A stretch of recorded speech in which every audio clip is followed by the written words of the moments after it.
परिचय। किसी ढीले धागे से क्या आकृति बन सकती है?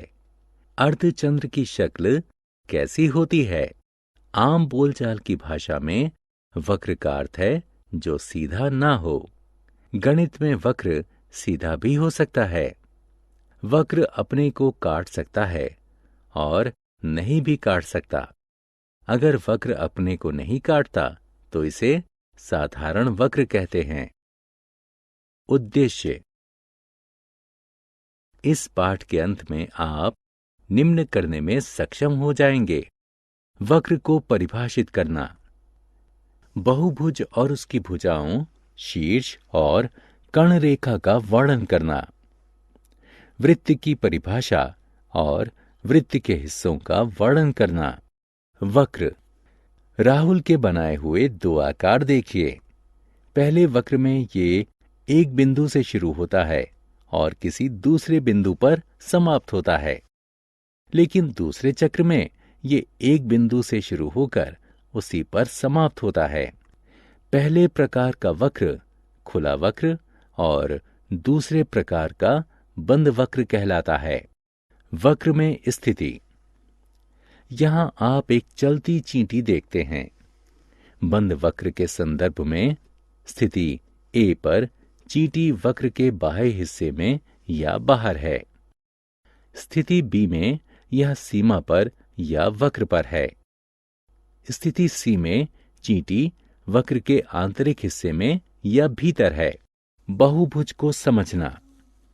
स्क्रीन पर दिखाई गई ये आकृतियां बंद वक्र हैं।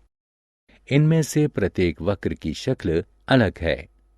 पहले 4 वक्र सीधी रेखाओं से बने हैं और ये बहुभुज कहलाते हैं। कोई भी वह आकृति बहुभुज कहलाती है जो रेखाखंडों से बनी साधारण बंद आकृति हो। बहुभुज के हिस्से। रेखाखंड A B, B C, C D, D E और ई ए बहुभुज A B C D E बनाती है। ये बहुभुज की भुजाएं हैं।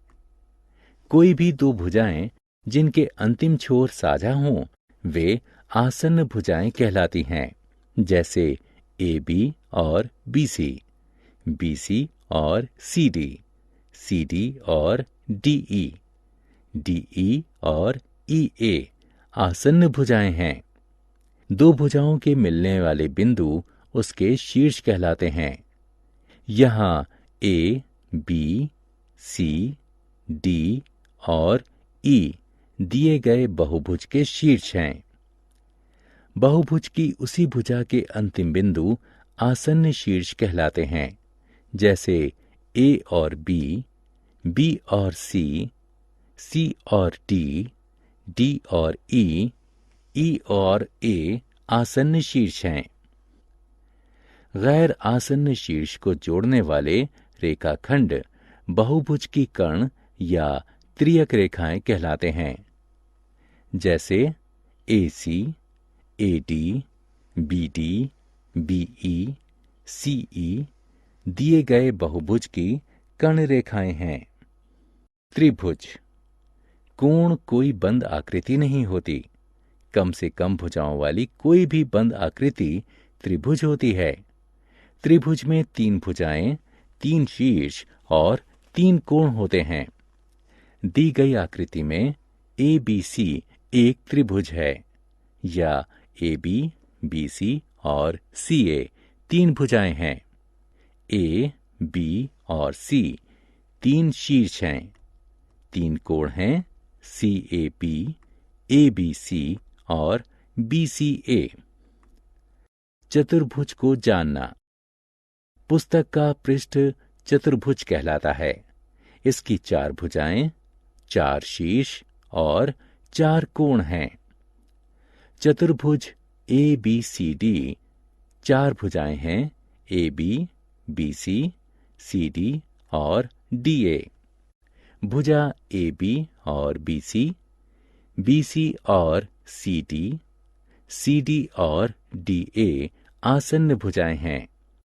ए बी और डी सी, BC और AD आमने सामने की भुजाएं हैं। चतुर्भुज ABCD के 4 शीर्ष हैं, A, B, C और D। इनमें A और C, B और D आमने सामने के शीर्ष हैं। चतुर्भुज के 4 कोण हैं, DAB कोण, ABC कोण, BCD कोण और CDA कोण।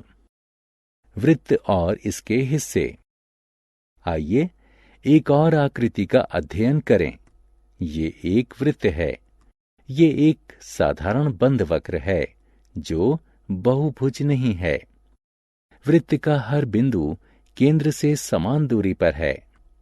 वृत्त के केंद्र को वृत्त के किसी भी हिस्से से जोड़ने वाला रेखाखंड वृत्त का अर्धव्यास कहलाता है और वृत्त के केंद्र से गुजरने वाला रेखाखंड जो वृत्त के किन्हीं 2 बिंदुओं को जोड़े वह वृत्त का व्यास कहलाता है। किसी भी वृत्त के अनगिनत अर्धव्यास यानी त्रिज्याएं हो सकती हैं। इसी तरह किसी भी वृत्त के अनगिनत व्यास हो सकते हैं। वृत्त पर 2 बिंदुओं को जोड़ने वाली रेखा वृत्त की जीवा कहलाती है। किसी भी बंद आकृति की तरह वृत्त का आंतरिक और बाहरी क्षेत्र होता है। वृत्त का आंतरिक क्षेत्र 2 त्रिज्याओं और वृत्त के चाप से घिरा हो सकता है।